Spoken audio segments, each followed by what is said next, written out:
নমস্কার, আপনারা দেখছেন আপডেট বাংলা। খবরে প্রথমে দেখে নিব সংবাদ শিরোনাম। বিধানসভায় মমতা হেমন্তের শপথে যাবেন রাঁচিও, কাজ হবে কি সংসদে বাংলাদেশ বিতর্ক। ঘুষের টাকা কেউ প্রার্থর মামলায় ইডিকে ভৎসনা, সুপ্রিম কোর্টের উঠল অর্পিতা প্রসঙ্গ। 5 দিনেই 1000 সিপিএম চাকরি দেবে বলতেই বিপুল সারা।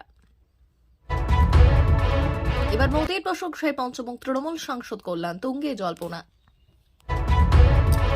জানুয়ারি থেকে 7,000 টাকা বেতন বাড়ছে, রাজ্য সরকারি কর্মচারীদের ঘোষণা করলেন মুখ্যমন্ত্রী।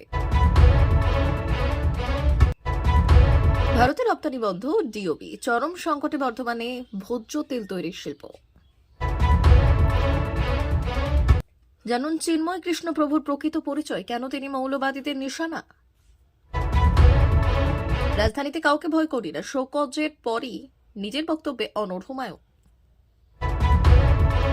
আপনার সিট বাঁচাতে হলে তৃণমূলে আসুন, ববির আহ্বান অগ্নিমিত্রাকে। 6-0 নিয়ে খোঁচা বিধানসভায়। কেন্দ্রীয় সরকার যা সিদ্ধান্ত নেবে তাতেই সমর্থন করবে তৃণমূল, জানালেন অভিষেক বন্দ্যোপাধ্যায়। কবে মিলবে এই নতুন প্যান কার্ড, খরচই বা কত, সব প্রশ্নের উত্তর দিল কেন্দ্র সরকার। জামিন পেতে আগে সুপ্রিম কোর্টের দ্বারস্থ হয়েছিলেন রাজ্যের প্রাক্তন শিক্ষামন্ত্রী পার্থ চট্টোপাধ্যায়, আর সেই মামলা শুনানি ছিল বুধবার। সেই শুনানিতে বিচারপতির ভৎসনার মুখে পড়েছে কেন্দ্রীয় তদন্তকারী সংস্থা ইডি। নিয়োগ মামলায় বিগত কয়েকদিনে পরপর জামিন হয়েছে। সদ্য জামিনে মুক্তি পেয়েছেন পার্থ চট্টোপাধ্যায়ের বান্ধবী অর্পিতা মুখোপাধ্যায়, কিন্তু পার্থের আদতে জামিন কবে হবে সেই প্রশ্ন থেকেই যাচ্ছে। সম্প্রতি কলকাতা হাইকোর্টের ডিভিশন বেঞ্চে 2 বিচারপতির ভিন্ন মতের কারণে তার জামিন আটকে যায়, আর এই পরিস্থিতিতে সুপ্রিম কোর্টের পর্যবেক্ষণ তার জন্য ভীষণ গুরুত্বপূর্ণ।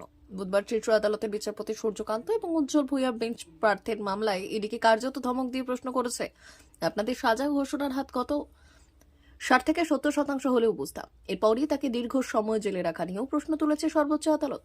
পার্থ চট্টোপাধ্যায়কে জামিন দিলে সমস্যা হবে কি, আর তাও জানতে চেয়েছেন সুপ্রিম কোর্ট। ইডির আইনজীবীর ব্যাখ্যা, পার্থ জামিন পেলে মামলার তদন্তে ক্ষতি করতে পারেন, তথ্য লোপাট করতে পারেন এবং পাশাপাশি সাক্ষীদের প্রভাবিত করতে পারেন। পাশাপাশি এই মামলায় অন্য অভিযুক্ত অর্পিতা মুখোপাধ্যায় তাকে নিয়ে ভীত বলেও দাবি করছেন ইডি। যদিও প্রার্থীর আইনজীবী পাল্টা দাবি করেছেন কোনো চিন্তা নেই তাদের, যার বাড়ি থেকে টাকা পাওয়া গেছে দায় তার। তবে পার্থ যে বিচার প্রক্রিয়া ছাড়াই এতদিন জেলে থাকছেন সেটা ফের আদালতের নজরে এনেছেন তিনি। প্রার্থীর আইনজীবী মুকুল রোহিতগি বললেন, এই মামলায় সর্বোচ্চ সাজা হতে পারেন 7 বছর। অথচ পার্থ চট্টোপাধ্যায় ইতিমধ্যেই 2.5 বছর জেল খেটে ফেলেছেন, তাও বিচার প্রক্রিয়া শুরুই হয়নি। এদিকে যার বাড়িতে টাকা পাওয়া গেল সেই অর্পিতা জামিন পেয়েছেন। অন্যদিকে মানিক ভট্টাচার্য থেকে শুরু করে তার ছেলে, যারা অন্যতম অভিযুক্ত, তারাও জামিনে মুক্ত। শুধু প্রার্থকে জামিন দেওয়া হচ্ছে না। বিষয়টি নিয়ে কার্যত উদ্বেগ প্রকাশ করেছে শীর্ষ আদালতও। বিচারপতির বক্তব্য অর্পিতাকে তা জানা দরকার। শুধু তার বয়ানের উপর ভিত্তি করে হবে না, প্রমাণ খতিয়ে দেখতে হবে। কেউ ঘুষের টাকা বাড়িতে রাখে না। 2.5 বছর জেল খাটার পর যদি কেউ দোষী সাব্যস্ত না হয় তখন কি হবে? ইডির পক্ষের আইনজীবী এ বিষয়ে বক্তব্য, 100% সাজা ঘোষণা যাতে করা যায় তার জন্যই তদন্ত হচ্ছে। বৃহত্তর স্বার্থে জামিন পাওয়া উচিত। চাকরি দিচ্ছে সিপিএম। কিছুদিন আগে সোশ্যাল মিডিয়ায় জব পোস্টও করতে দেখা যায় মোহাম্মদ সেলিমকে, তাতেই নাকি দেদার সারা। আর সেই তথ্যই আনা হলো প্রচারের আলোয়। সিপিএম এর দাবি, এই কদিনেই চাকরির জন্য 1000-এর বেশি আবেদন জমা পড়েছে তাদের।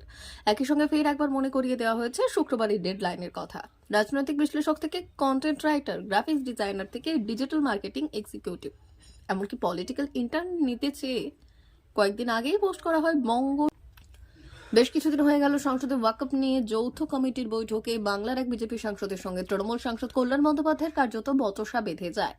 আর সেই সময় খবর পাওয়া যায় যে কল্যাণ বন্দ্যোপাধ্যায়ের একটি বোতল দিয়ে হাত কেটে গিয়েছে, আর সেই খবর গিয়েছিল প্রধানমন্ত্রী নরেন্দ্র মোদীর কাছেও।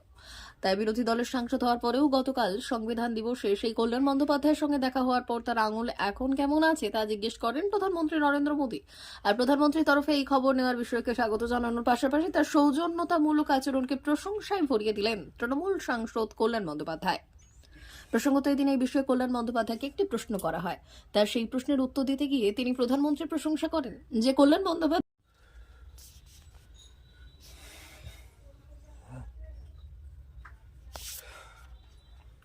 নতুন বছরের শুরু থেকেই বেতন বাড়তে চলেছে পশ্চিমবঙ্গের সরকারি কর্মীদের। রাজ্য সরকারি কর্মীদের জন্য অবশেষে একটা ভালো খবর। দীর্ঘদিন ধরেই রাজ্য সরকারি কর্মীরা বেতন বৃদ্ধি এবং ডিএর দাবিতে আন্দোলন চালিয়ে যাচ্ছে। তবে সরকারি নিদ্রা যেন ভাঙে না, মামলার জল গড়িয়েছে সুপ্রিম কোর্টে। আর এবার সরকারি কর্মীদের স্বার্থে ঘোষণা করলেন রাজ্যের মুখ্যমন্ত্রী মমতা বন্দ্যোপাধ্যায়। জানুয়ারি থেকে 7,000 বেতন বাড়তে চলেছে তাদের। কেন্দ্রীয় হারে ডিএ দেওয়া হবে। বহুদিন ধরে রাজ্য সরকারি কর্মীরা নিজেদের দাবি তুলেছেন রাজ্যের মুখ্যমন্ত্রীর কাছে, তবে এখনো পর্যন্ত সেই নিয়ে কোনো ইতিবাচক ঘোষণা করা হয়নি সরকারের তরফে। রাজ্যে কর্মরত সরকারি কর্মীরা বহুদিন ধরেই বেতন বৃদ্ধি এবং মহার্ঘ ভাতার জন্য প্রতিনিয়ত আন্দোলন করেছেন। রাজ্যের বিভিন্ন প্রান্তে ডিএ আন্দোলনের আঁচ পাড়ছিল। বিশেষত কেন্দ্রীয় হারে ডিএ প্রদান না হওয়ায় রাজ্য জুড়ে সরকারি কর্মীদের মধ্যে অসন্তোষ তৈরি হয়েছিল। এর পাশাপাশি বকেয়া ডিএ দেওয়ার জন্য দাবি তুলেছিলেন তারা। তবে অধিকাংশ রাজ্যেই সরকারি কর্মীদের দাবি পূরণ না হলেও এই রাজ্যের আংশিক কর্মীদের দাবি পূরণ করার ঘোষণা করেছেন মুখ্যমন্ত্রী। রাজ্য সরকার আগামী বছর অর্থাৎ 2025 সালের জানুয়ারি থেকে এই নির্দিষ্ট কর্মীদের জন্য নতুন বেতন কাঠামো চালু করার ঘোষণা করেছেন। একজন ব্যক্তি 15 বছর চাকরি করলে বেতন হবে 32,000 টাকা, আর তিনি যদি 20 বছরের অভিজ্ঞতা পার করেন তাহলে তার বেতন হবে ন্যূনতম 39,000 টাকা। সব মিলিয়ে বলা যায় এক ধাক্কায় 7,000 টাকা বেতন বৃদ্ধি করার নয়া সিদ্ধান্ত নিয়েছে রাজ্য সরকার। আর এই সিদ্ধান্তে উপকৃত হতে চলেছেন বাংলার সরকারি কর্মচারীরা।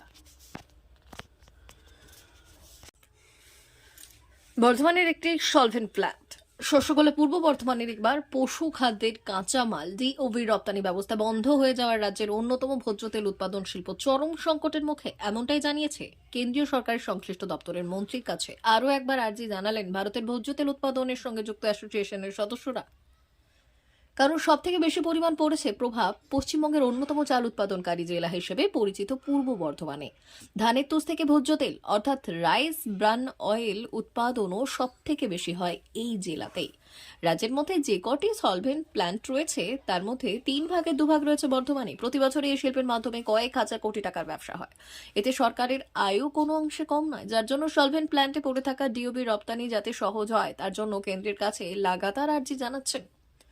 পূর্ব বর্ধমানে রাজ্যের মধ্যে সব থেকে বেশি ধান উৎপাদন হয়, আর সেই সূত্রেই চাল উৎপাদনও সব থেকে এগিয়ে। আর সেই ধান থেকে চাল তৈরিতে রাইস মিলে পড়ে থাকা তুষ বা কুড়ো, আর ওই কুড়ো থেকেই কয়েক লাখ টন ভোজ্য তেল উৎপাদন হয় এই জেলায়। সেখানে চাল ভাঙানোর পরে পড়ে থাকা তুষ চলে যায় সলভেন্ট প্ল্যান্টে, তৈরি হয় রাইস ব্র্যান বা ভোজ্য তেল।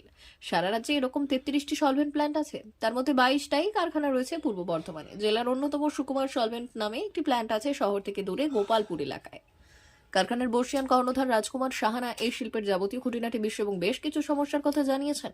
তিনি বলেছেন, ধান থেকে চাল তৈরিতে রাইস মিলে যে পালিশ হয় সেখান থেকে পাওয়া যায় একটা পাতলা আবরণ, আর সেই আবরণ থেকে অত্যাধুনিক প্রযুক্তির ব্যবহার করে তেল বের করা হয়। 1 কুইন্টাল ধান থেকে 10 কেজি ব্রান এবং 20 থেকে 25% পর্যন্ত তেল পাওয়া যায়। রিফাইন করে ভোজ্য তেল উৎপাদন করে বাজারে পাঠানো হয়, আর এই তেল শুধু জেলা রাজ্য দেশ নয় একেবারে বিশ্বের বাজারেও বিক্রি হয়। সলভেন্ট প্ল্যান্টের যে ভুসি অর্থাৎ ডিওবি থেকে পশু খাদ্য উৎপাদন হয় সেটারই এখন দীর্ঘদিন রপ্তানি বন্ধ, যেটা নিয়ে সারা বছর সারা ভারত তথা পশ্চিমবঙ্গের মূল ব্যবসা সলভেন্ট প্ল্যান্ট শিল্পের। অভিযোগ কোনো কারণ ছাড়াই এক্সপোর্ট বন্ধ আছে দীর্ঘদিন ধরে। বর্তমানে ডিওবি রাখার জন্য সলভেন্ট প্ল্যান্টগুলোতে আর জায়গা নেই, ফলে বেচাকেনা প্রায় বন্ধের মুখে। আর এই অবস্থায় বেশিরভাগ রাইস ব্র্যান অয়েল কারখানা বন্ধের মুখে। আর এই ব্যবস্থা বন্ধ হয়ে যাওয়ায় পশু খাদ্যের ঘাটতি হবার সম্ভাবনা দেখা দিয়েছে। লোকসান বাড়ছে কুড়ো থেকে ভোজ্য তেল উৎপাদনের কারখানাগুলিতে। এর জন্য অবিলম্বে এক্সপোর্ট তুলে নেবার জন্য দাবি জানিয়েছে all India solvent extract association of India. সর্বোচ্চ চিন্ময় কৃষ্ণ দাসকে ইসকনের সাধু তথা বাংলাদেশের সম্মিলিত সনাতন জাগরণ জোটের মুখপাত্র চিন্ময় কৃষ্ণ দাস তাকে 10 দিনের হেফাজতে পাঠিয়েছে ইউনুস সরকার। কিন্তু কেন হঠাৎ গ্রেপ্তার করা হলো ইসকনের সাধুকে? কি বা অপরাধ তার?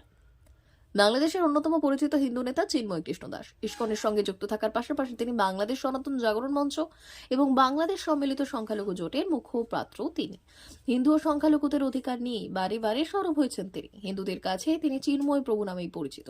চিন্ময় কৃষ্ণের আসল নাম চন্দন কুমার ধর, চট্টগ্রামের পুণ্ডরিক ধামের প্রধান তিনি। ইসকনের তরফে চিন্ময় কৃষ্ণ দাসের গ্রেপ্তারে তীব্র প্রতিবাদ জানানো হয়। চিন্ময় দাসের বিরুদ্ধে আনা অভিযোগ ভিত্তিহীন বলেই দাবি হয়েছে। বাংলাদেশের অন্তর্বর্তী সরকারের কাছে চিন্ময় কৃষ্ণের মুক্তির দাবি জানানো হয়েছে। ভারত সরকারকে মধ্যস্থতা করার আর্জিও জানিয়েছে ইসকন।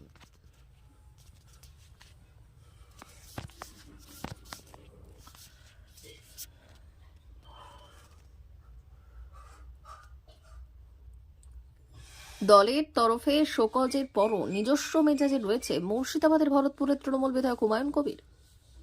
অন্তত শোকজের প্রশ্নে সংবাদ মাধ্যমকে দেওয়া প্রতিক্রিয়ায় হুমায়ুন তেমনই ইঙ্গিত দিলেন। ভরতপুরের তৃণমূল বিধায়কের কথায় বিধানসভার মধ্যে তো কোনো কথাই বলিনি। হুমায়ুন এও বলেছেন, রাজনীতির ময়দানে কাউকে ভয় করি না। প্রশ্ন তুলেছেন, অভিষেক বন্দ্যোপাধ্যায়ের হয়ে কথা বললে সেটা শৃঙ্খলা ভঙ্গ হয় কি করে? হুমায়ুন এও বললেন, আমার ব্যক্তিগত স্বার্থে কেউ আঘাত করলে আমার মৃত বাবার সঙ্গেও কম্প্রোমাইজ করিনি। সেখানে কল্যাণ বন্দ্যোপাধ্যায় বা ফিরহাদ হাকিমের সঙ্গে করার কোনো প্রশ্নই নেই। তিনি এও শোকজের চিঠি পাঠিয়ে জানিয়ে দিয়েছেন। হুমায়ুন বলেছেন যে দল মনে করছে শোকজ করেছে, তবে এখনই চিঠি পায়নি। তিনি পেলে যে পয়েন্টের শোকজ করা হয়েছে তার জবাব দেব। সম্প্রতি কসবার গুলিকাণ্ডের পর রাজ্য পুলিশের ভূমিকা নিয়ে প্রশ্ন তুলে অভিষেক বন্দ্যোপাধ্যায়ের উপমুখ্যমন্ত্রী করার দাবি জানিয়েছেন হুমায়ুন।